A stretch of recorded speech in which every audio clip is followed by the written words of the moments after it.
Ayaw nga nila ng protection eh, kasi nga kaya nila yung sarili nila eh. Paano sila parang takutin? Di ba? We're offering them security and people here at present were there when the Marines, may nakakiti pa, may tumatawa pa ba? May kinikilig pa nga habang pumipirma eh. Tuwa-tuwa eh. Oh. Sir, doon lang po sa fabricated na napidakit, dinadawit na sinasabi na pinipilit na ombudsman na idawit si Pangulong Bongbong Marcos. Bakit po kaya? Hindi ko alam yun. Hindi ko pa nababasa yung affidavits. Pero basta ako, I stand by the work that we do here. I stand by the work that we do here.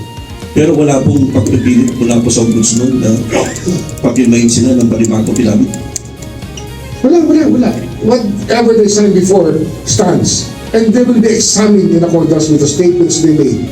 Hindi sila, we will not know. If they have to be treated as hostile witnesses, so be it.